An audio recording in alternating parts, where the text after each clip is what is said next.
I'd like to go gather herbs in a new spot. Would you come with me? Really, there was no reason Henry herself needed to go. She could have theoretically sent the more confident goblins of their ranks into the dangerous woodlands on their own.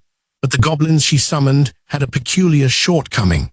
They were bad at looking for herbs and butchering animals they had hunted. It was similar to how none of them could cook.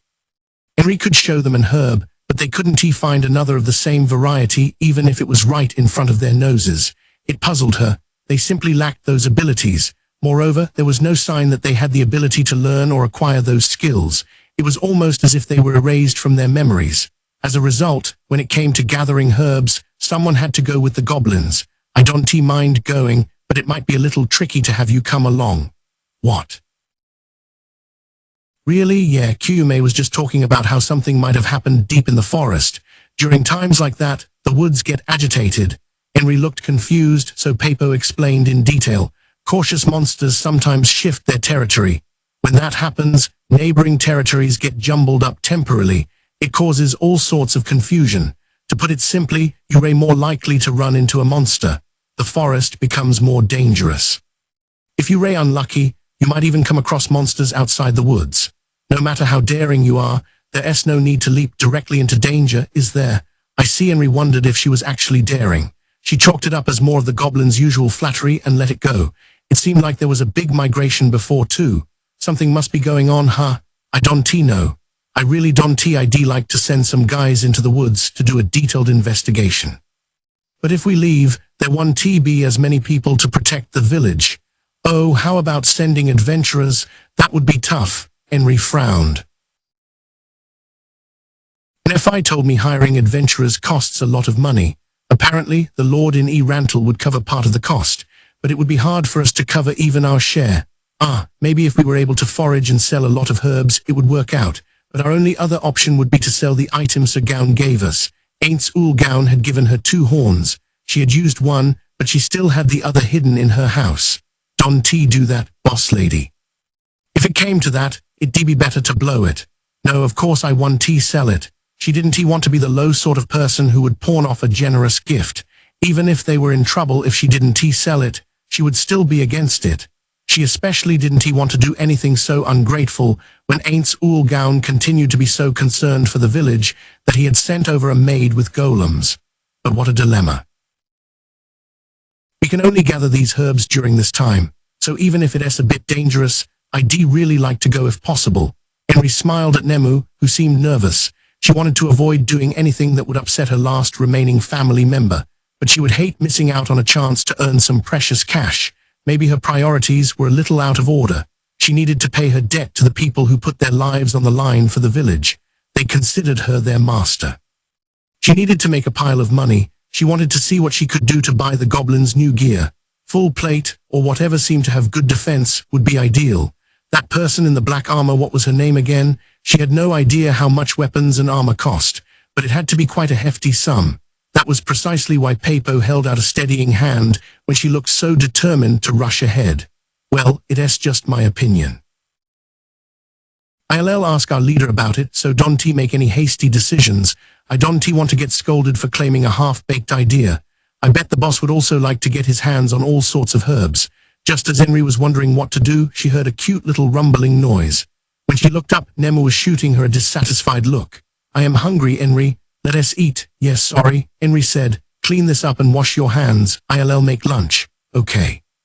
With a cheerful reply, Nemu took apart the mill and used a spatula to transfer the green goop inside to a little pot. Henry headed for the entrance to the house, thinking, I wonder what I should make. Henry stood just outside the Tove woodlands. She wasn't alone. She was surrounded by all the members of her loyal goblin troop. The goblins had donned mail shirts and round shields. Thick machetes hung at their hips. They also wore pochettes to carry small items. They wore brown shorts and sturdy shoes fashioned from furry animal pelts. They had all the gear they needed.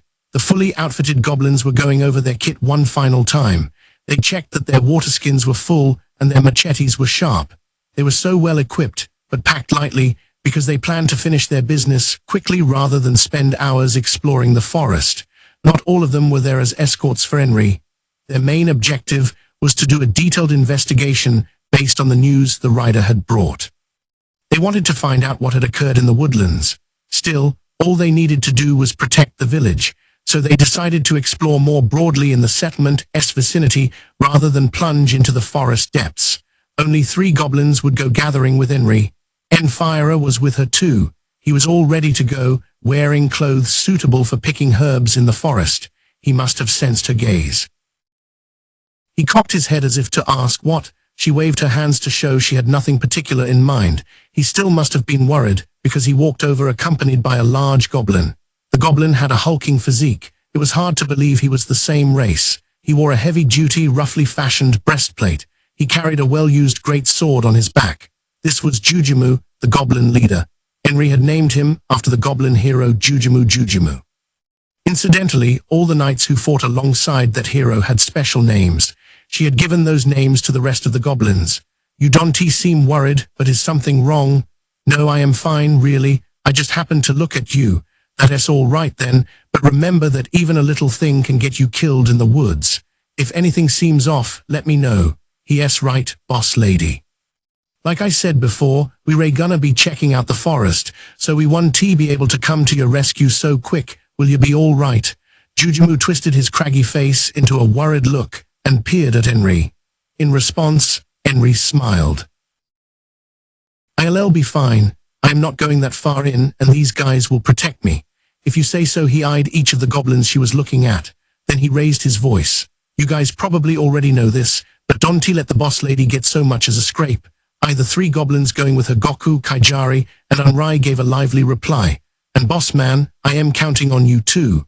Henry noticed Kaijari was doing a front double biceps pose for some reason.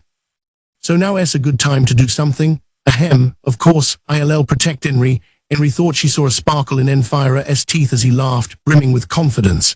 It was so unlike his usual personality that it kind of creeped her out. He must be tense because we were headed into the forest. How childish. She thought it was sweet and felt like his big sister. Thanks, NFI, glad I can count on you. Now he is doing a side chest pose. What is that about? But we're not even, I brought a bunch of alchemical items, so you can leave it to me. Hit with another sparkle, Henry felt his sweetness level drop by about half. Sure, thanks. Yeah, thanks. Still, I am not sure we really need to be doing something this dangerous. Jujumu turned around to look at Henry with a sober face. She couldn't believe he was rehashing the same conversation they had multiple times in the village. But she knew he was saying it out of concern for her safety, so she couldn't ignore him. But if we don't gather the herbs, we can make that money. Couldn't we use animal skins instead? Those we can get well enough on our own. They aren't bad, but those herbs fetch the best price. The values of skins and herbs were completely different night and day. Of course, an extremely rare animal might be worth a lot, but those were few and far between. Maybe you could have the boss man bring them back to you. The Belair household and mine have separate accounts. We'll work together and split the profits. I can just take advantage of everyone all the time. Helping one another out was the village way of life. That was precisely why becoming ostracized left people without options, but relying on everyone else all the time proved that a household couldn't make it on their own. Mooching wouldn't be tolerated. Self-sufficiency meant hard work. Behind them, Enfira was saying, Kaijari, can you read the atmosphere a bit and knock off the poses for now? The pair averted their eyes. That is true, yeah, but that means if you got together, you'd have a single account anyway. You want cancel the trip, right? Jujumu's voice was gradually losing energy. He must have realized that she wasn't going to give up on the plan. Henry knew Jujumu was worried about her. She didn't want to cause him trouble, but her resolve was unshakable. The reason she was heading into the forest, despite knowing about the dangers, was due to that remark Kaijari had made about being unable to repair their gear.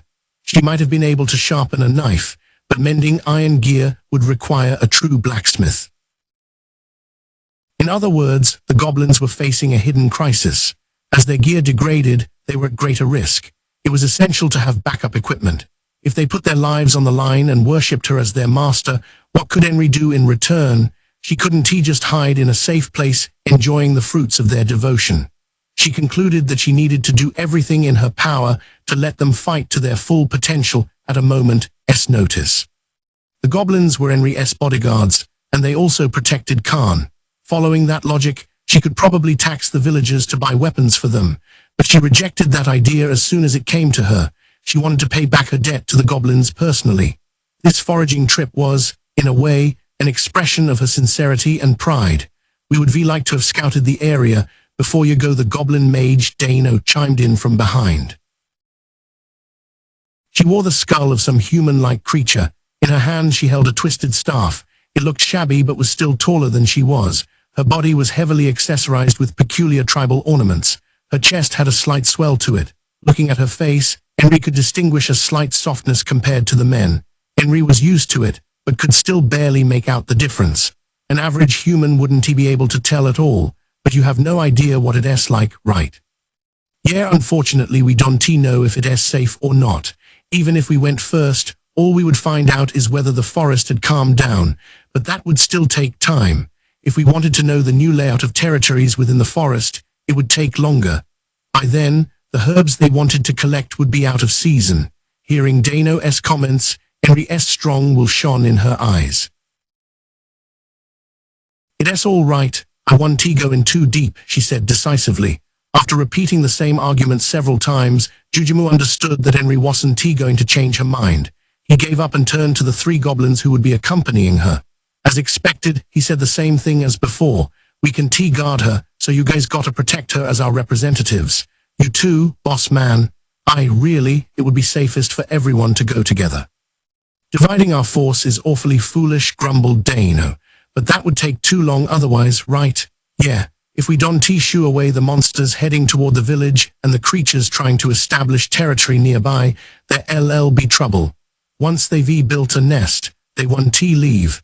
And even if they do leave temporarily, it's very likely they come back.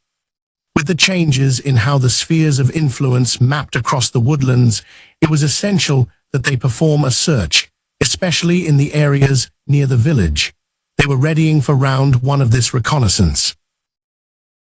As the first search party, it was the most dangerous. That's why they could spare only 3 goblins to escort Henry. Okay then, let us go. We gotta get this search over with and meet up with our boss lady. Jujumu barked orders.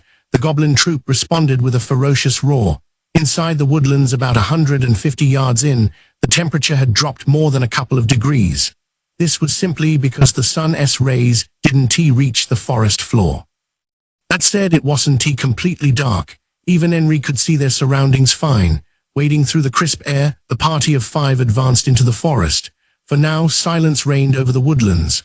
Almost no sounds broke the quiet, besides the swaying of the treetops and the occasional echoing call of a bird or beast. Henry and her companions' footsteps felt loud in that quiet.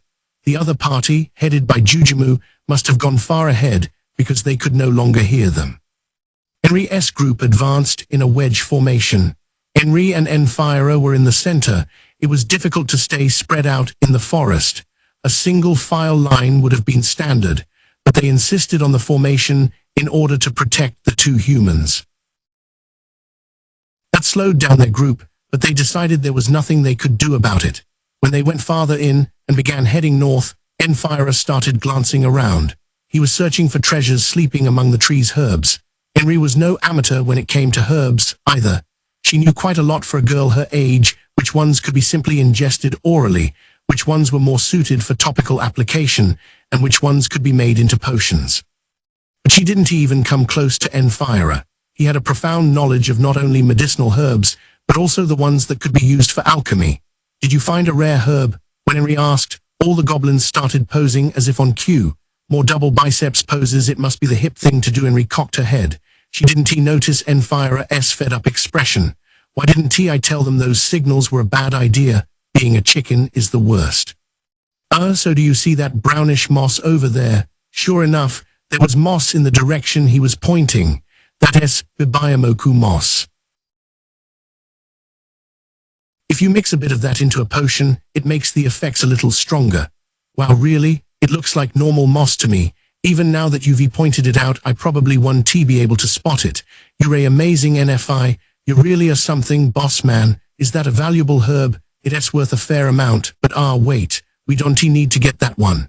The herb Henry and I are after is worth a lot more. If we don't find much, we can always pick this one on the way back. Aha, gotcha. Wow, but for someone like you, this mountain is a pile of treasure. It would be easy for you to make a fortune with it. Anyone who chooses to be with you would be able to rest easy. I don't know about the goblins' changed poses. Maybe you're right. I am pretty confident that I won't let my partner have a hard time in life. Yeah, you seem capable of that much, NFI. The atmosphere of the quiet forest grew awkward. Is that all, boss lady? Huh. What do you mean, Kaijari? Huh? Nah, I mean nothing. Oh, I meant to ask you earlier, what herb are you looking for? Oh, we didn't tell you. It's called Enkashi. Nemu crushed up the rest of our supply. I see. Gotcha, not that us goblins can help spot it, though. All right, let us keep moving. With each step, they wandered deeper into the woods. The heady scent of the forest tickled their noses. Once they were fully enveloped in this world devoid of people, a place where the humans realized how small and fragile they were, Enfire spoke. Let us try looking around here. There is lots of shade, and the air is damp. There might be water nearby as well. This is where that type of herb normally grows. This spot doesn't seem to have been trampled by monsters either, so it is exactly what we were looking for. Gotcha, boss man. Enfire was an apothecary with lots of herb gathering experience, so anything he said was probably correct. Both Henry and the goblins agreed. Everyone put down their packs to lighten their load. Oh, boss lady, would you give boss man a hand? Oh yeah, he is carrying a lot for one person. She went over to Enfire and capably assisted him as he set down his bags. Thanks, Henry, no worries, NFI. But wow, as a specialist, you sure have a lot of stuff to carry. You need so many things. She noticed the goblins nodding in satisfaction out of the corner of her eye. She didn't know what they were so happy about, but she decided to ignore it for the time being. Okay, let us start searching. With a slightly subdued yeah, the goblins set about guarding the area, and Henry and Enfire began combing the area for herbs. Henry hadn't expected things to go very smoothly, but it was almost disappointingly easy to find Enkashi. The herb grew so densely between the trees that it practically jumped out at them. Over there. I can believe we found a bunch on our first try. It was definitely the right choice to have you come along. Nah, it had nothing to do with me. We were just lucky we found a spot that wasn't all messed up. It can be awful after a monster passes through. The large amount of herbs growing there wasn't worth a fortune, but it would still net them a considerable sum. Henry frantically suppressed the greed flaring up inside her. They were in a dangerous place, so they needed to finish their work quickly without overreaching. She crouched down and picked the plants carefully at the base. The parts of the Enkashi herb that had medicinal properties were near the roots, but that didn't mean Henry could simply pull up the entire plant. This herb had a lot of life energy, so if she left the roots alone, it would grow back over time. It took a little longer to pick the herbs carefully, but it would have been a shame to gather every last bit and ruin the cluster they'd only just located. The pungent smell that drifted up each time they plucked a plant didn't bother them once they got used to it. It was heaven compared to Enfire's house. They foraged for each herb one at a time. They carefully packed them in the bags on their hips, taking care to prevent crushing. It would have gone faster with the goblins' help, but they were keeping a vigilant watch. Henry wasn't foolish enough to ask them to pick the herbs. Next to her, Enfire's hands moved with superb skill. He moved so quickly, yet still picked the plants in a way that perfectly preserved their medicinal components. It was clear he had skills only a specialized professional could have. Henry watched him in silence as he concentrated. He almost looked like someone else. He has really grown up. Is something wrong? Enfire suddenly looked up. He must have sensed something was off because her hands had stopped moving. Henry looked down bashfully. Nah, I was just thinking how amazing you are. Oh, I don't think I am all that. I am barely an apothecary. Pretty sure this is normal. I wonder. I am pretty sure. The conversation broke off there. The herbs in their bags gradually piled up as time slowly passed. Their bags were a little more than half full when the goblins abruptly crouched down around the two of them as if to hide. Henry was startled, but Kaijari gestured to her to be quiet. It was some kind of emergency.